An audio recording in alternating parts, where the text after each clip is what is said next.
Welcome to Public Speaking with Peter George. Do you want to be calm, confident, and credible every time you speak in public? Then stay tuned as Peter and his guests discuss public speaking tips, techniques, and tactics that help you increase your impact, influence, and income. Here's your host, the author of The Captivating Public Speaker, Peter George. Have you ever wanted to be a clown? Better yet, as a speaker, do you want to be able to use the essence of a clown so you can more deeply engage your audiences? My guest, Don Colliver, shows you how you can better communicate through the power of authenticity, listening, and play, or what he calls the secrets of clown. Don teaches popular public speaking courses internally at Google and around the world, and speaks professionally for Fortune 500 companies, including Adobe, Cisco, and Medtronic. Don has performed with the Blue Man Group and toured internationally as a theatrical clown. He recently released a #1 best-selling book titled Wink, Transforming Public Speaking with Clown Presence. Here's my conversation with Don Colliver. Don, welcome to the show. Peter, it is so great to be here. I'm very excited to chat with you and your audience. How did you decide, or when did you decide to become a clown? I'd like to just address the elephant in the room in terms of how I see clown. It's not the creepy, white-faced Pennywise from It. I'm talking about clown presence, which is just being in direct relationship and dialogue, even if it's nonverbal, with your audience at all times. That's what I mean by clown. But your question was, how did I become a clown? Well, I'm a television producer by trade, did it for 20 years in Los Angeles, went through kind of a rough patch with a divorce, and I was pretty bummed. Ended up taking an improv comedy class just purely for fun. I wanted to do something just for fun with zero financial purpose. And it was one of those things I'm sure we've all had where I was like, where's this been all my life? This is incredible. And so I continued making choices, just going where the love is, in terms of where I was having fun, where I was doing well. And I ended up having a skill for it and ended up moving. I was booked by Blue Man Group. I went on tour as a host clown for a contemporary circus company called Spiegel World. They have a show at Caesar's Palace called Absinthe. Some of your listeners may be familiar with it. So I toured as that. And I was just in love with the ability to engage with large audiences, like 800 people a night. It wasn't me just spitting information at them. It was I had to constantly be on my toes and adjusting to what the audience was doing, as well as deliver what I had to deliver. But if we were losing the audience or something, I had to pivot and get them back on our side. Kind of the classic purpose of a clown in an old-timey circus is, if something, God forbid, happens to the acrobats during the show, they'll play the clown music, and the clowns have to be ready at every moment to come running out and save the show, and keep the audience okay while the acrobats are tended to. So that's kind of your job as clown and as public speakers. You know, we have to always be on our toes, be aware of where the audience is, and adjust. Now, is that the only similarity between being a clown and public speaking, or are there others?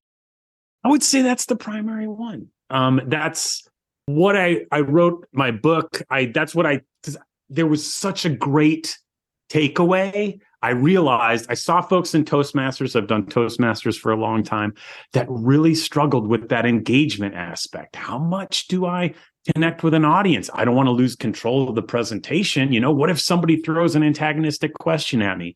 And clown had so much to teach that, and so much to keep you confident in those moments through clown presence concepts. Speaking of audience engagement, what are some of the more effective ways that speakers can engage their audiences? Well, weirdly enough, when I was developing curriculum for my classes, I knew that engagement was critical. But as you probably know, as an author, you got to have research. Like, where's the research? You know, anecdotal stuff people are going to be dubious about that. So I went to the Los Angeles Public Library one day, and my goal was to dig through books and books until I found some research that proves the efficacy of engagement. And I found some research from 2010. It was done in these big lecture halls during college, like a Bio 101 lecture hall, where it's like hundreds of kids in there, a teacher way down tiny in the bottom, and they're delivering boring stuff. And what they did is they gave all the students dials of how engaged they were. And so the teacher tried different tactics to increase engagement. And throughout the lecture, of course, engagement started to dwindle.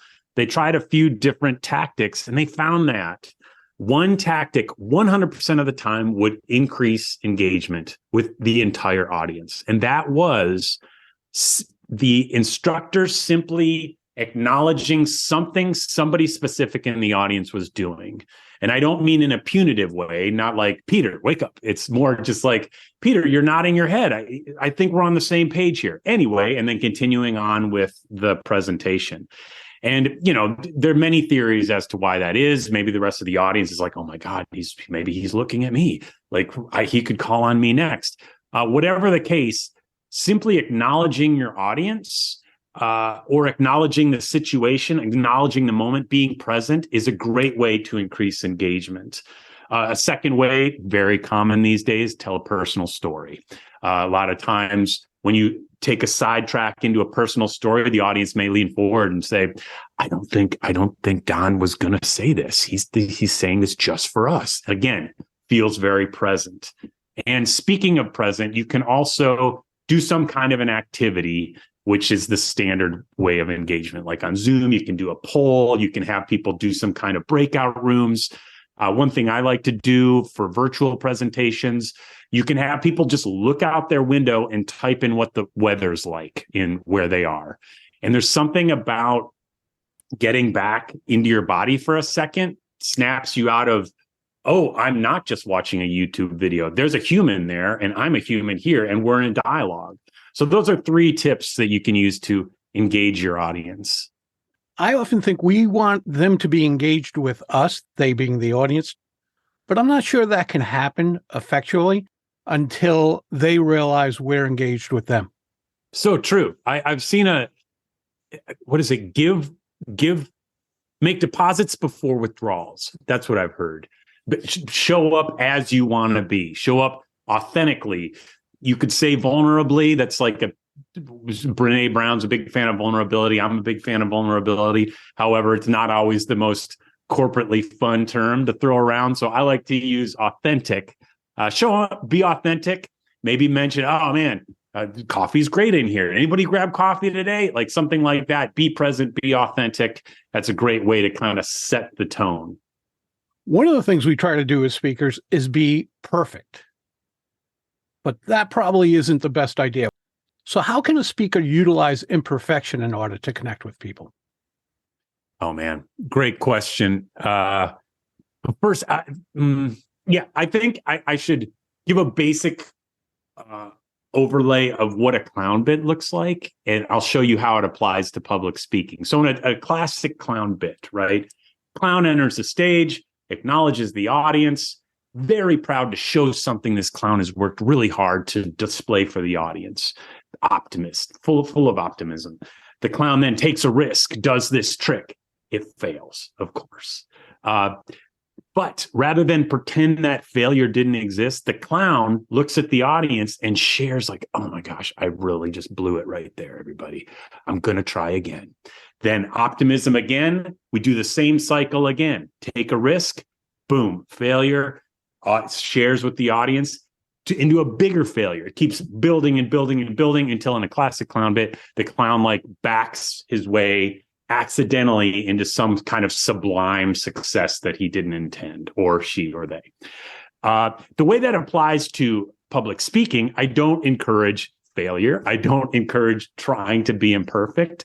But if you have an imperfection, if something goes awry with your PowerPoint deck, if the mic is acting weird, if there is a car alarm going off, being confident and brave enough, courageous enough to acknowledge what's going on, share it with the audience, and then just move on is a great way to not only keep it moving, but counterintuitively, it will get the audience more engaged with you. I like to use the acronym ATM, acknowledge what's going on, take responsibility, even if it's not your fault. If like the techs are messing up in the back of the house or something and your mic, you don't need to blame anybody. The audience doesn't want to hear you blame. He's like, oh, we're having an issue with the PowerPoint. My problem. We'll take care of it. And then ATM M is move on. Just move on. Continue on. And then for the ninja level, for folks like you, Peter, who are uber pro speakers, ATC.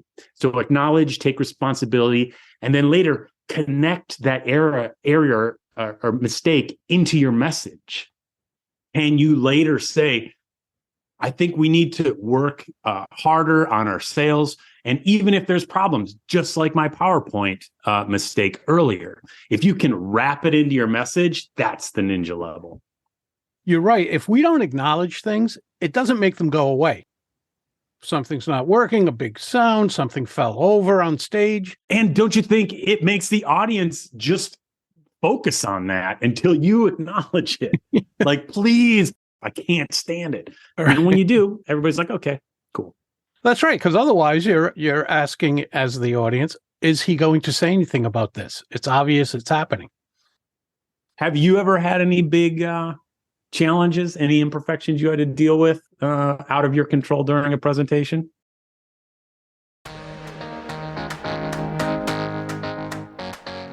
Have you heard what noted speakers and readers are saying about Peter's book, The Captivating Public Speaker? An incredible resource full of practical and easy to implement advice. Something for everyone, no matter what your current skill level is. Will help you achieve the results you've been striving for. After this episode, please use the link in the show notes to check out The Captivating Public Speaker on Amazon. Now, back to Peter and his guest. I'm speaking at a conference, just delivering my opening line when you hear, It's the fire alarm. Oh my gosh. Everybody gets up and begins to head outside. When we get there, we're told, false alarm, back in we go. Everybody gets settled. I get back out on stage. I'm just about to speak, and what happens? Oh no. This time we don't make it outside before we're told, false alarm. Inside we go. By the time everybody gets truly settled, I only have 8 minutes left in my time. Oh my gosh. I'm thinking, what do I do? I've never had anything like this happen before. And I come to the conclusion that I can only give them what they came for. I look at them and say, ladies and gentlemen, let's make the most of this. This is the point I would have made. This is your takeaway. And this is what I want you to do now. Nice. Do I want anything like that ever to happen again? Definitely not. But will I be ready if it does? 100%. Yeah, I probably could think of some more if I gave it some thought, but, well, I'll give you the other one, the one that every guy on the planet who goes on a stage dreads. My fly was down. In a dark blue suit. Oh, no. With a beautiful brand new white shirt. So every time I turned one way or another, the gape of the fly opened and the white shirt was there. Now, we're not in the 5th grade. It's not like that big a deal. Are you embarrassed when you find out? Sure. Never knew while I was on stage. It was told to me afterwards. The person who said it, roaring, by the way, crying, he's laughing so hard, and said, it's not that big a deal. However, with the spotlight on you, and every time you turned and the fly opened a little and that white shirt was there, you couldn't help but look. He said it was like a beacon in the night. Things like that. You know, no one died. That's amazing. And thankfully in the fire alarm, no one died. They were false alarms. Stuff happens. I bet nobody forgot that presentation, though. That's one memorable presentation for sure. Yeah, that was in London. And I think that might have been the last time I ever spoke in London. But yeah, stuff happens and you acknowledge it. Like I said, I didn't know at the time, but if for some reason I noticed, I would have, one, zipped my pants, but two, acknowledged it. You can't suddenly have your pants zipped and not acknowledge that it happened. Oh my gosh. I'm imagining that moment if someone did give you a heads up and you just zipped up your pants and then took like, oops, sorry guys. Sorry, everybody. We would love you. We would so love you because we've all been there. We've all been there in that moment. And let's face it, we're also thinking, thank God that happened to him and not me. Exactly. Don, don't you think it's things like this that might make us nervous? How do you suggest speakers get over that nervousness? Yeah. Always present with your fly down. No, just kidding. I don't think it's really groundbreaking suggestions I have. First of all, find yourself low stakes, regular speaking opportunities. Toastmasters is great for that, primarily because in every meeting, most clubs try and find an opportunity for almost everybody in the room to get up and talk for a minute or two. And especially if you have lots of anxiety, simply getting up and delivering some bit of business is going to start to reduce that general anxiety.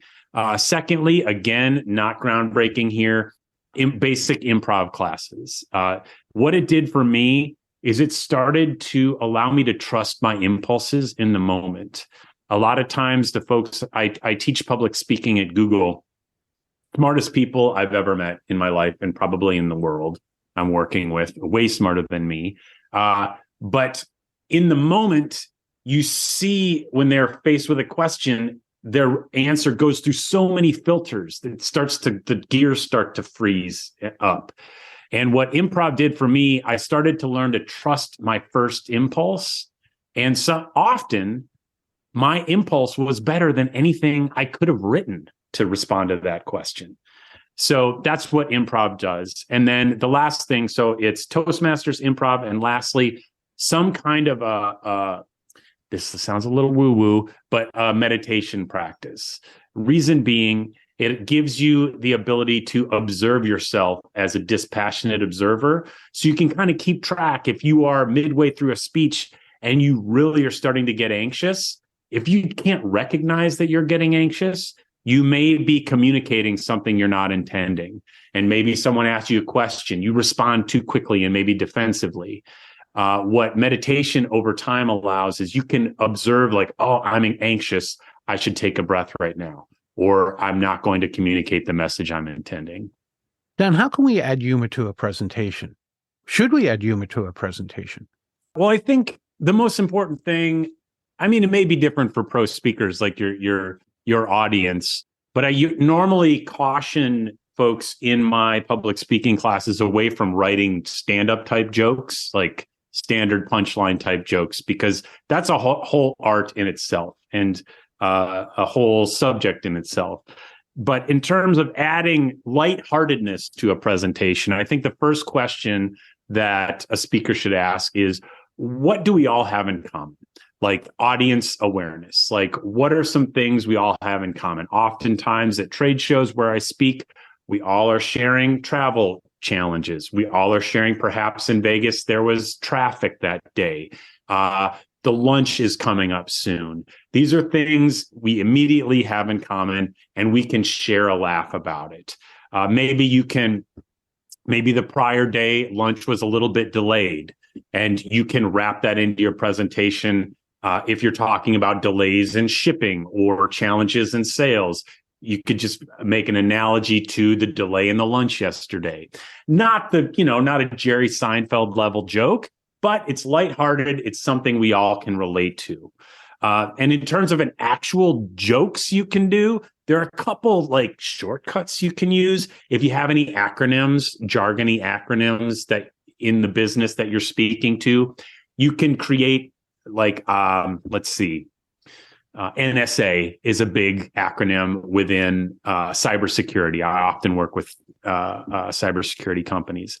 Changing the what NSA stands for to something funny, like never solve algorithms. I don't know, where it's normally National Security Agency. That can be an easy low bar of humor you can add. And lastly, you can use the old rule of three. This is classic comedy rule of three. This is where you start a list The first two are normal lists. Say, for example, Peter, I love sweets. I love Snickers bars. I love M&Ms. And I also love to eat a 2-pound bag of sugar whenever I can. So it's starting a pattern. And then the third one, you do an extremely exaggerated example. Basic level, people aren't going to be falling out of their chairs. But hey, you made an attempt, and it's a good shortcut for non-stand-up comedians. How can my listeners practice so they seem spontaneous and have greater connection with their audiences? Good question. In terms of practicing, I need to rehearse quite a bit for my trade show presentations because anything can happen in these situations. I'm sure we've all been in these expo halls where all kinds of crazy stuff is happening, especially usually on the Tuesday evening where it's pub night, and some of the booths will have beers for everybody. Everybody gets a little tipsy and we get hecklers. I swear to God, we'll get hecklers in the trade show. So I have to be kind of ready to continue forward with my presentation, but at the same time, responding to everything that's happening. I like to rehearse 4 to 5 times all the way through with my deck. But 3 of those times I do a very specific kind of rehearsing. The first time, or one of the times, I rehearse through my script, but I use extremely large nonverbals. Close the doors because you're going to look like a maniac. But I emphasize my nonverbals. I get on the couch, I'm waving my arms around, and residually what's going to be left is very appropriate gestures. Another time I go through same thing, but with my vocal variety. I really move my voice all around. Again, no one would ever talk like this in real life, and make sure to close the doors. But it's going to give you a little bit of residual extra vocal variety. This is really helpful for folks who generally speak in a monotone. And lastly, to answer directly your question, how can I practice being engaged at the same time as moving through my content? I like to throw a couple of AirPods or headphones in my ear, go to some kind of like a mall or an outdoor mall or something like that, walk through the mall, deliver my presentation. Even though people are milling around, maybe someone interacts with me, I need to respond to them, but I can continue delivering my presentation with all kinds of distractions. I don't recommend you cross any streets, by the way. We don't want anyone injured on the basis of Peter's podcast, but I find it's a great way to hold both of those things in your hand at once. And speaking of that, I have an exercise that's in my book that anybody can have for free. If you want to go to doncolliver.com/engage, I can give you a free exercise that drills on exactly this, on being able to move through your content as well as responding to your audience at the same time. The first 2 ideas you had made me think of over-exaggerating with a baseball bat. When you're on the on-deck circle, you swing a weighted bat. Yes, yeah. An over-exaggeration. So when you're now swinging a regular bat, you have more control. It feels lighter to your muscle memory and everything else. And on the third one, going through the mall, which I think is a fabulous idea, it made me think of the ability to separate. And my wife comments, because I'm a guitarist, if I'm playing music in the living room, just to myself, just strumming my guitar softly, maybe singing rather softly, and a commercial will come on, which quite often has music, she said, how can you continue that with other music in the room? And it's learning to separate the two. Yeah, absolutely. I mean, specifically for trade shows, I'll find a long YouTube interview. I'll turn it on pretty loud in my room as I'm practicing, just so I can start to tune that stuff out. Again, like you say, I call it iron boots training. It's never going to be that bad, but I can handle it. Love those ideas. Don, this has been very helpful. I'm sure my listeners have really found some nuggets in here. Where can they learn more about you and how you can help them? I primarily interact with folks via LinkedIn, so just hit me up on LinkedIn, Don Colliver, and you can get my book at Amazon, Wink, Transforming Public Speaking with Clown Presence. Don, thanks so much. Thank you, Peter. That's a wrap of another episode of Public Speaking with Peter George. Be sure to tune in again for a conversation with another public speaking expert. And remember to use the link in the show notes to go to Amazon and check out Peter's acclaimed book, The Captivating Public Speaker.